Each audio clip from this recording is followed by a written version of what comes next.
Stoicism holds that the wise, the good, the philosopher is someone who lives in harmony with nature. Their only fear is neglecting their moral responsibility. Pain, death, poverty, or any of life's hardships don't trouble them. They fear only the idea of failing themselves and falling short of being a fully realized human being. The philosopher Marcus Aurelius, a central figure in Stoicism, is renowned for his book Meditations.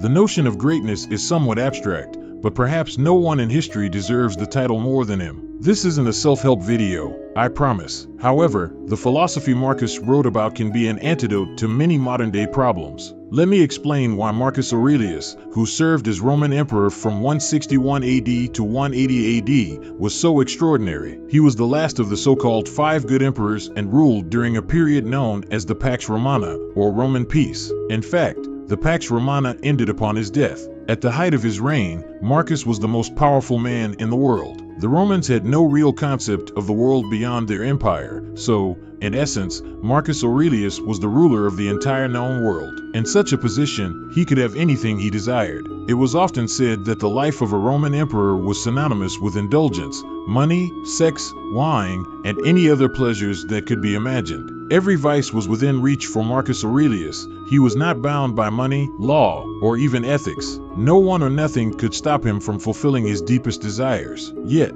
despite these limitless possibilities, Marcus chose a life of virtue. He chose goodness, not just on isolated occasions, but consistently, every day, for 19 years of his reign. Marcus Aurelius was undeniably a good man, but being good alone doesn't make one great. Imagine facing the temptations of unlimited desires and still saying, "No, I choose virtue."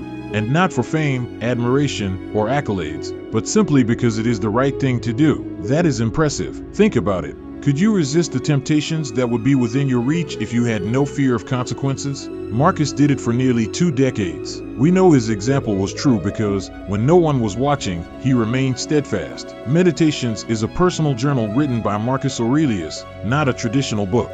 It wasn't intended to be published, let alone read by others. It is a record of his personal journey through life, structured loosely into 12 sections and totaling about 150 pages. The title Meditations was given by publishers. There was no official title, as it was never meant for public consumption. The writings reflect Marcus's inner thoughts and beliefs. Despite its informal nature, Meditations is one of the most powerful and moving works ever written. Although I strongly recommend reading the book yourself, there are a few key ideas I want to highlight here. Marcus Aurelius believed that to live in accordance with nature is essential. By nature, he meant not just the physical world, plants and animals, but the natural order of the universe. Trees grow to their full potential, not to seek praise or external recognition, but because it is their nature. A caterpillar becomes a butterfly. A young chick grows into an eagle, not by choice, but because that is their inherent purpose. Marcus believed that humans, too, should fulfill their potential. He didn't value the accumulation of wealth or accolades, which we will discuss later. Instead, he saw the human duty as one of kindness and virtue. For Marcus, this was the highest achievement. The worst failure was not living up to one's potential. While you can't control what life throws at you, you can control how you respond.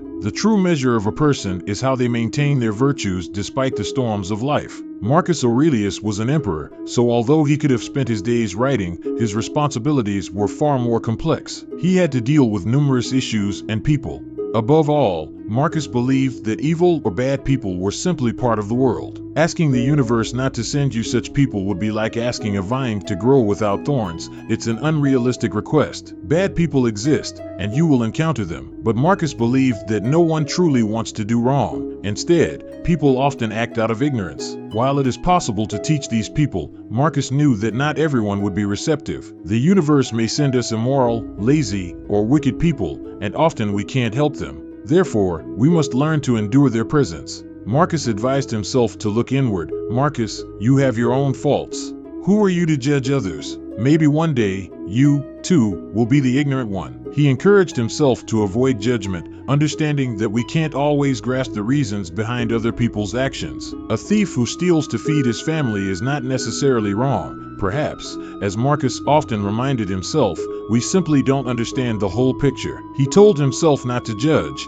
as you can never fully understand someone else's circumstances. Ultimately, Marcus Aurelius believed that we were all born for one another. Just as trees produce fruit for animals and animals die to nourish the soil, humans are made to help each other. That is our natural role. The only real failure in life would be to abandon this responsibility. So Marcus, he urged himself, you must do your duty, and do it well. Everyone faces adversity, and Marcus himself was no exception. Like encountering bad people, adversity is a part of life. You cannot control the challenges you face, so don't waste time praying for them not to happen. They will, but what you can control is your reaction. Marcus advised himself to face adversity with bravery. When challenges arise, don't feel sorry for yourself, don't complain. Instead, feel fortunate that you have the strength to endure. When faced with difficulties, Marcus urged himself to carry on with fortitude and to remember that these hardships are opportunities to grow and overcome.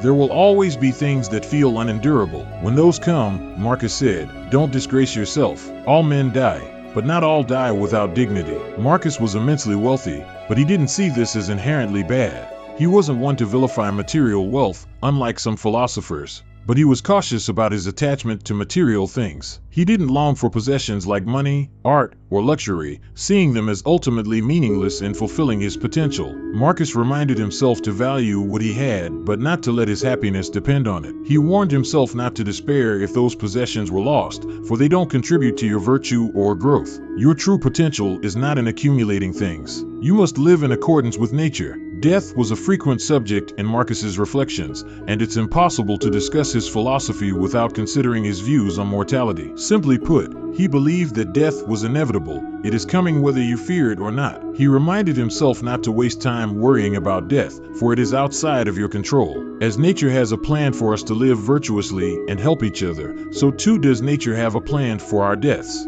Death is part of that plan. While we are here, we must live fully, be kind, and fulfill our purpose. Then, when death comes, we accept it as part of the natural order. Alongside others, Marcus Aurelius helped shape the philosophy of Stoicism. Stoics focused on many areas, ethics, logic, physics, but one central idea distinguished their philosophy: the difference between pleasure and happiness. Money, fame, and success are fleeting pleasures, not true happiness. Happiness, for Stoics, is a state of being that comes from within. True happiness comes from living a virtuous life, from striving to be the best version of yourself. The only real failure, the only true pain, is to fail to reach your potential because greatness is your duty. It is part of your very nature.